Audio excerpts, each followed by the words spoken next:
Baik, kita mulai ya. Selamat sore. Assalamualaikum warahmatullahi wabarakatuh. Baik, hari ini kita akan bahas tentang chapter pertama dari algoritma dan pemrograman dengan Python with Python. Nah, di sini ada materi pembahasannya.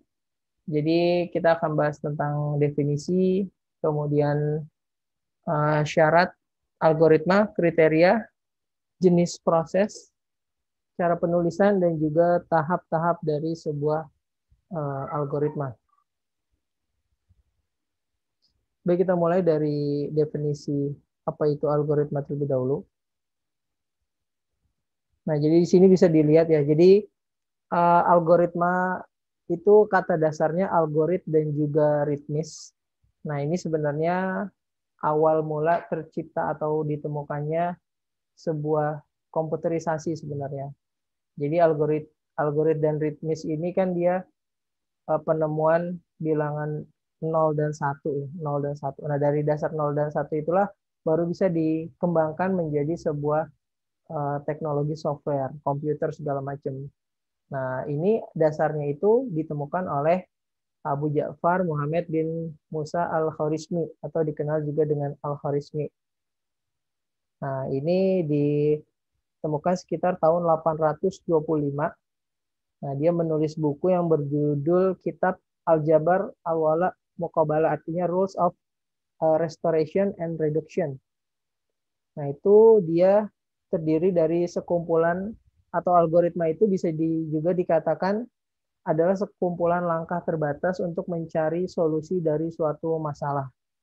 Jadi kalau dijabarkan definisi dari sebuah algoritma itu adalah sekumpulan langkah ya, tahapan-tahapan yang terbatas. Jadi ada batasnya, ada ujungnya. Nah, yang digunakan untuk memecahkan suatu solusi atau mencari solusi dari suatu masalah. Jadi awalnya itu berawal dari sebuah masalah. Nah, biasanya pemecahan sebuah masalah, maka jalan keluarnya kalau misalkan di informatika gitu ya, itu menggunakan yang namanya pemrograman atau menggunakan bantuan komputer. Nah, dia menggunakan pendekatan perbaikan atau pendekatan mencari solusi dengan komputerisasi. Jadi ya kalau orang IT atau orang informatika ya biasanya memecahkan masalahnya itu dia menggunakan pendekatan komputerisasi. Nah, itu definisi dari algoritma, yaitu sejumlah langkah yang terbatas untuk mencari solusi dari suatu masalah. Jadi kata dasarnya ataupun kata kuncinya adalah sebuah masalah. Nah, pemecahannya, mencari solusinya yaitu menggunakan pemrograman yang dibantu dengan model komputerisasi.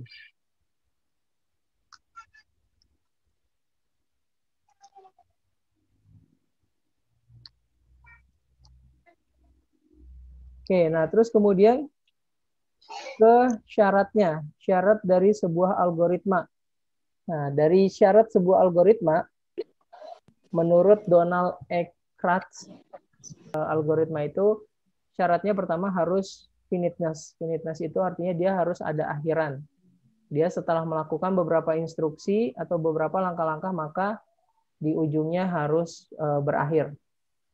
Nah, terus kemudian syarat yang kedua adalah definiteness. Definiteness ini artinya setiap langkah algoritma harus didefinisikan dengan tepat dan dia tidak menimbulkan makna ganda atau ambigus. Itu yang dimaksud dengan definiteness.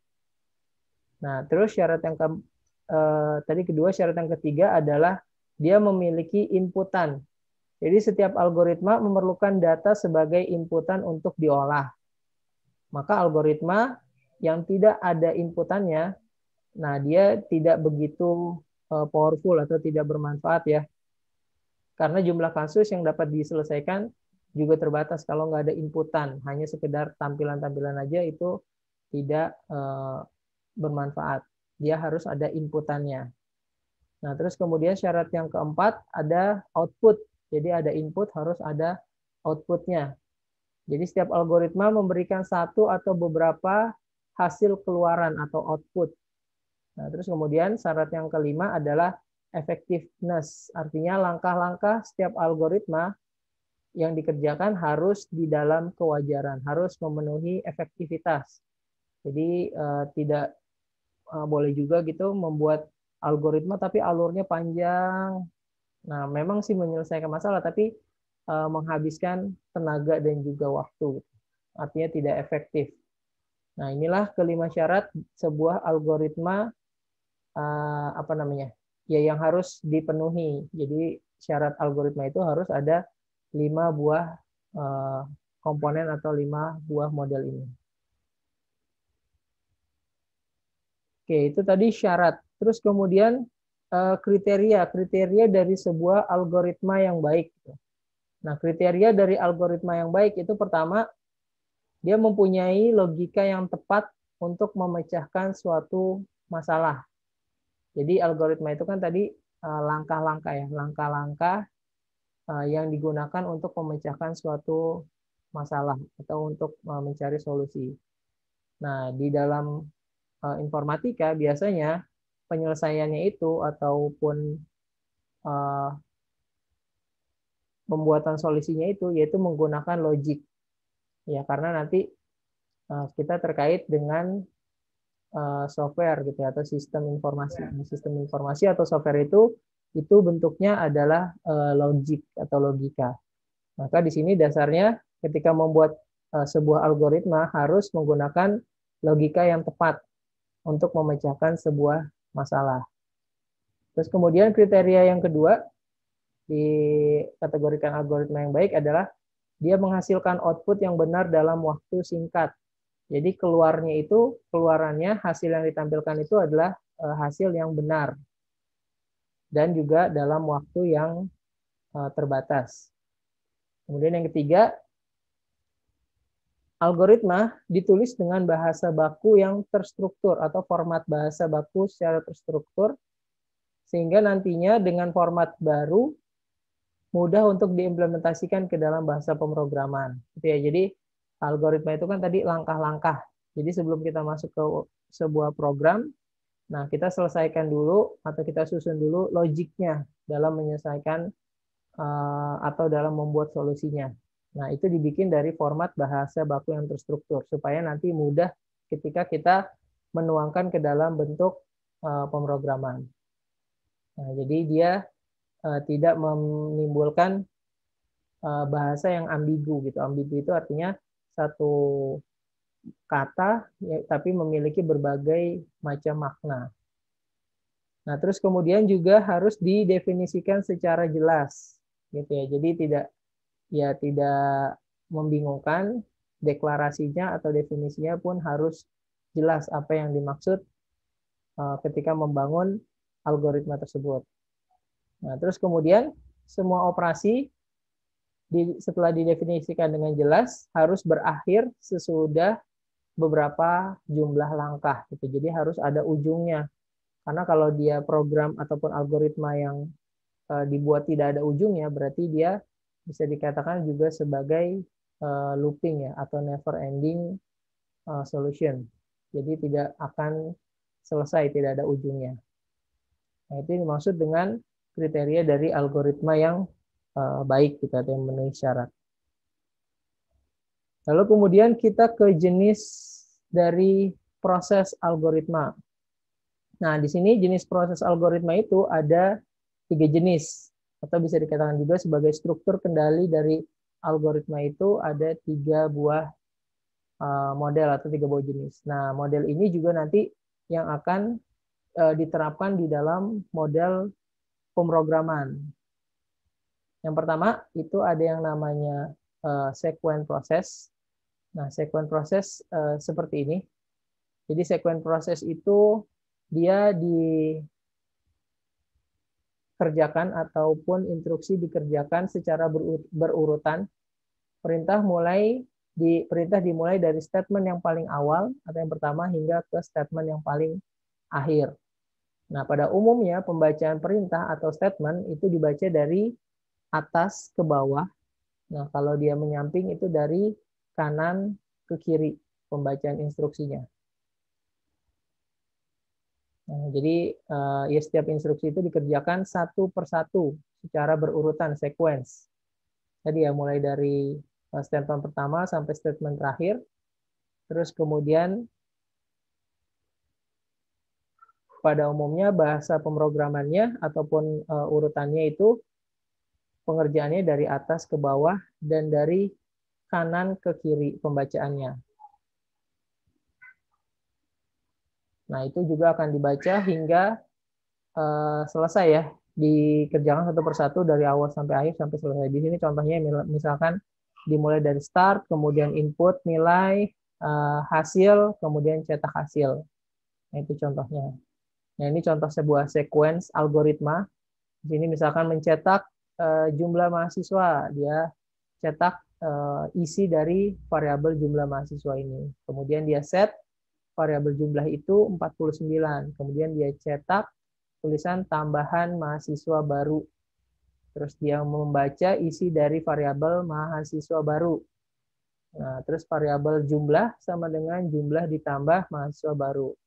Cetak variabel jumlah mahasiswa. Nah, baru ketika dia cetak jumlah, maka dia akan memunculkan hasilnya, ya, memunculkan isinya. Nah, ini contoh sequence. Dia secara berurutan dari atas ke bawah, terus kemudian dari kanan ke kiri pembacaannya. Nah, terus kemudian struktur kendali algoritma yang selanjutnya adalah selection. Nah, selection ini di mana sesuatu instruksi ketika dia memenuhi kondisi maka dia akan dikerjakan atau memenuhi satu persyaratan tertentu maka dia dikerjakan. Jadi selection ini yaitu algoritma dengan kondisi dengan dua pilihan atau lebih. Nah, ini dimulai dari statement pertama yang dikerjakan. Jika kondisinya benar, maka dia akan dikerjakan ya. Jadi kalau salah atau tidak memenuhi kondisi, maka statement yang lain akan dikerjakan. Nih, jadi contohnya misalkan gini, input item yang akan dibeli, terus dia cek itemnya itu jumlahnya ini lebih besar dari 9 atau enggak. Kalau misalkan lebih besar dari 9, maka dia dapat diskon 20%. Kalau tidak, maka dia nggak dapat diskon. Seperti itu ya. Itu yang dinamakan dengan proses algoritma atau struktur kendali selection. Nah, ini contohnya di dalam model algoritmanya, if hari sama dengan 1, then cetak kata Senin. Selain itu, cetak bukan Senin. Nah, ini ya, jadi tulisan Senin akan ditampilkan jika variabel hari itu nilainya 1. Jika tidak, maka tulisan yang akan muncul adalah bukan Senin. Oke, terus selanjutnya repetition atau pengulangan atau juga bisa dikatakan iteration.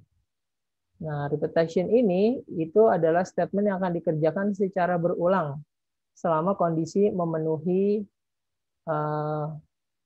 variabel yang ataupun kondisi memenuhi nilai yang dimaksud. Statement akan diulangi selama kondisi terus terpenuhi. Nah, jadi suatu konstruksi di mana dikerjakan secara berulang-ulang selama sekian kali atau selama kondisi masih terpenuhi. Nah, struktur control selection adalah penggambaran suatu kondisi dan pilihan di antara dua aksi. Statement pertama akan dikerjakan jika kondisinya benar. Nah, terus jika tidak, dia akan mengerjakan kondisi yang lain. Nah, tapi dia akan mencek dulu kondisinya, apakah masih memenuhi. Kalau iya, dia akan dilakukan terus-menerus. Contohnya ini ya, misalkan ada variabel bintang. Bintang sama dengan 0 nilainya. Terus do while, pakai sintaksnya do while. Do while bintang lebih kecil dari 5, gitu. Misalkan bintang lebih kecil dari 5, cetak bintang, cetak isi bintang ini.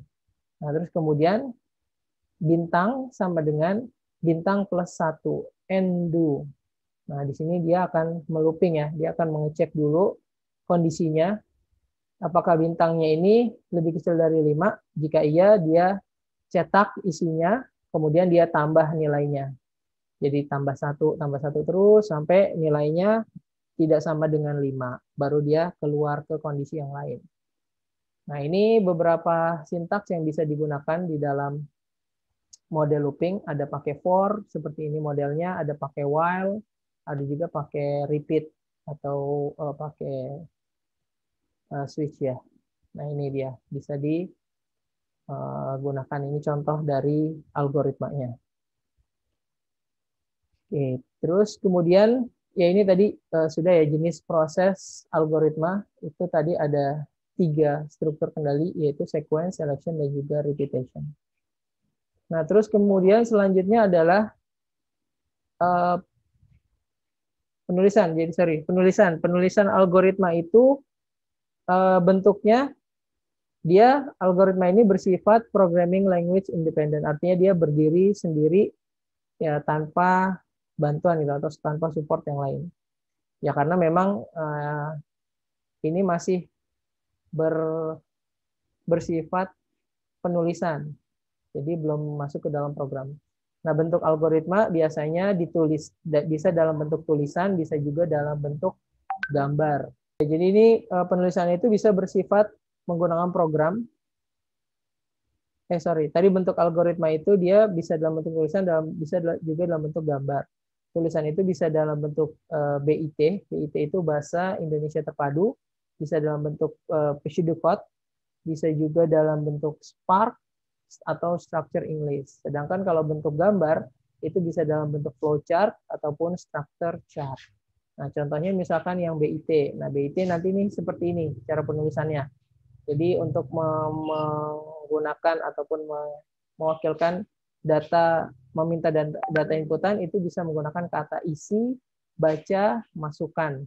Ataupun untuk data pengeluaran itu bisa pakai tulis, cetak, tampilkan, dan seterusnya. Bisa ditulis dalam bentuk ini untuk mewakilkan data inputan, minta input itu bisa pakai kata isi, baca, masukkan. Untuk data keluaran itu bisa menggunakan tulis, cetak, tampil, dan seterusnya. Nah, sedangkan untuk proses pemilihan tadi ya, untuk selection itu bisa pakai jika, selain itu akhir jika. Nah, sedangkan untuk pengulangan, nah itu bisa pakai kata ulangi sampai selama akhir pengulangan, dan seterusnya. Oke, itu contoh penulisan kata-kata yang bisa digunakan menggunakan bahasa Indonesia terpadu atau BIP. Nah, terus kemudian menggunakan structure English. Nah, structure English juga mirip ya seperti ini, tapi dengan pendekatan penggunaan bahasa Inggris. Misalkan untuk inputan dia pakai input, read, get, key in, terus juga untuk keluaran bisa pakai print, pakai write.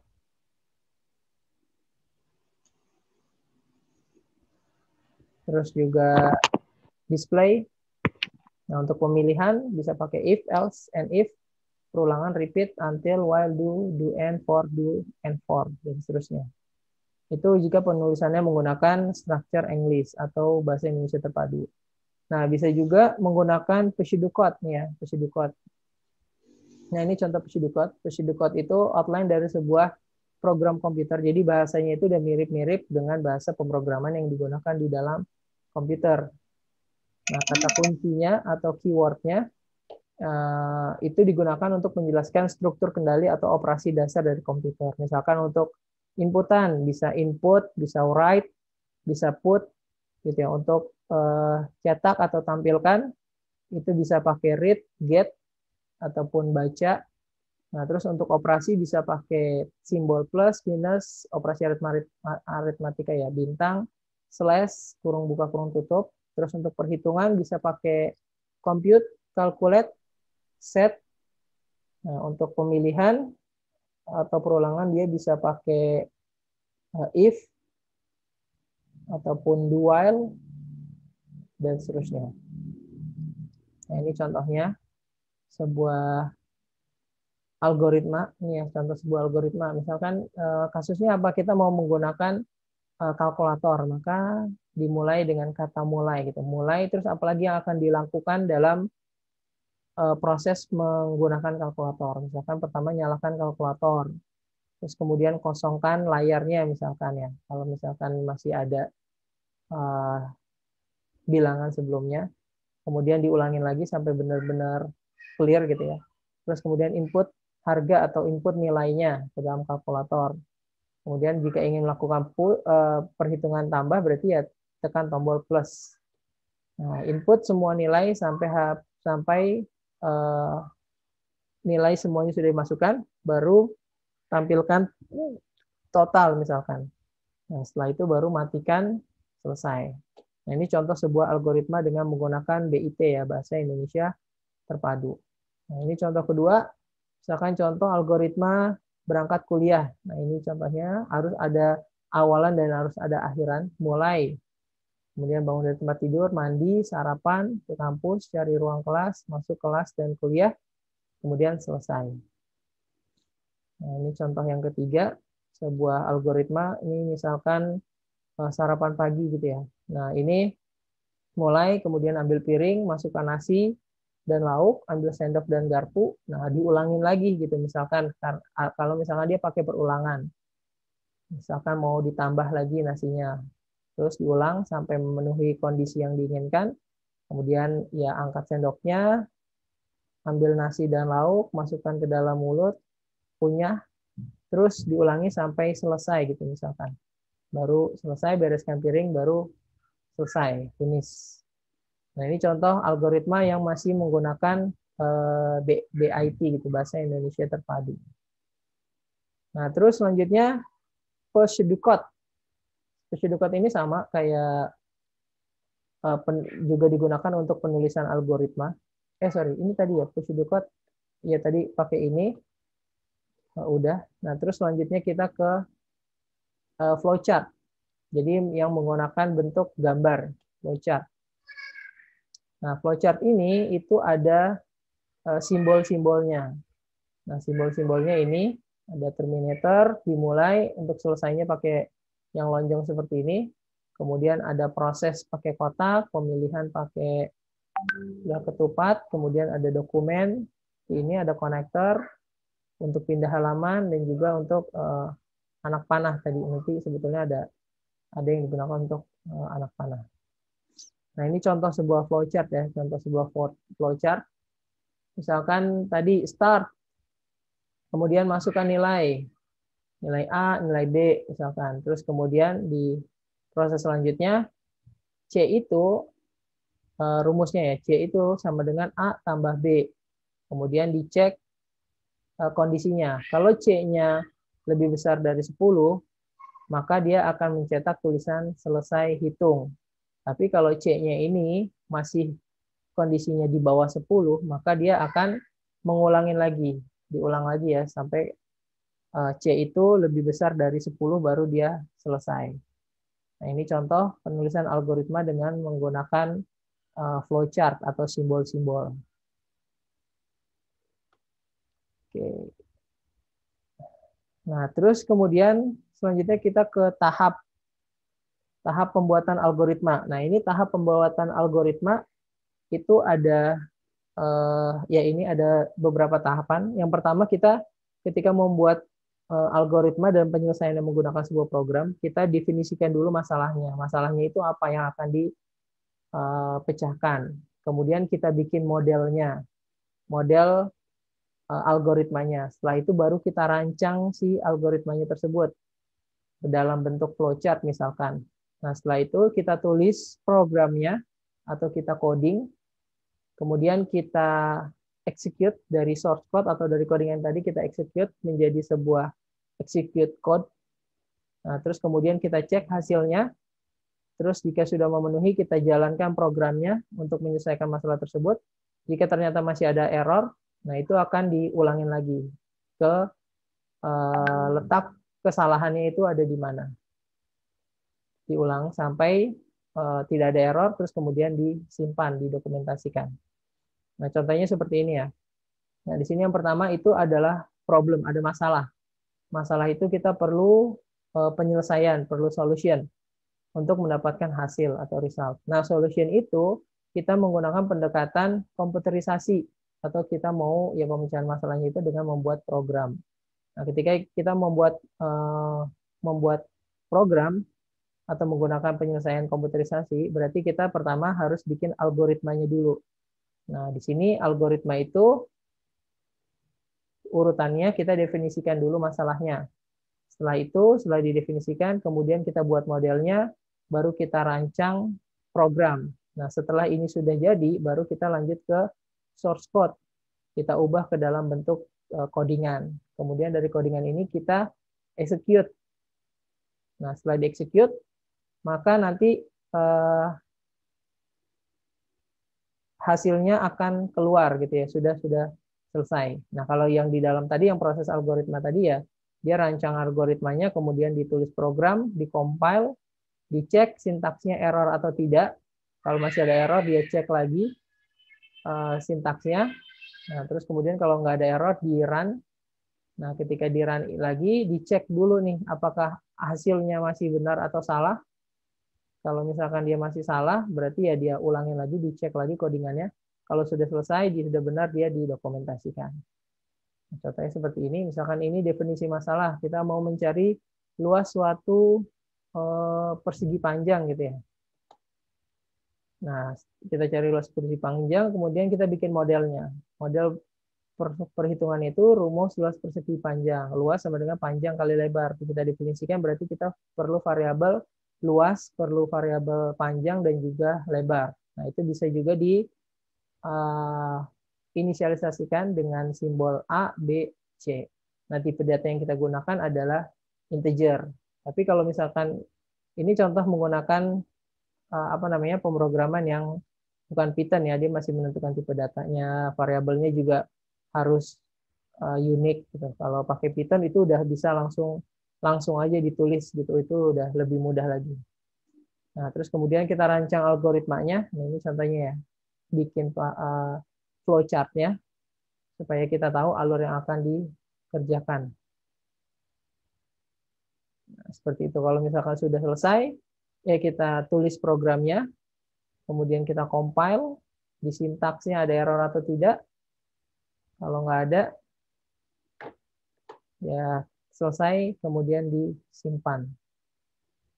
Ini ya, jadi tadi rancang algoritmanya, kemudian ditulis program. Ini ya contohnya ya. Kita tulis programnya di menggunakan Python. Nah, terus kemudian kita cek, ternyata di sini ada error, misalkan sintaks error. Nah, ini variabel luas ini salah, tidak didefinisikan. Salahnya apa? Salahnya L-nya ini harus besar gini ya, seperti ini luas, bukan L kecil. Kemudian setelah diperbaiki, maka dia akan keluar. Nah, kalau misalkan hasilnya salah nih, misalkan 5 kali 10 bukan 50. Nah, berarti outputnya yang masih error. Nah, itu juga harus diperbaiki di codingannya. Tapi jika sudah benar, sudah memenuhi, ya berarti sudah selesai dan didokumentasikan. Oke, kira-kira seperti itu materi kita hari ini.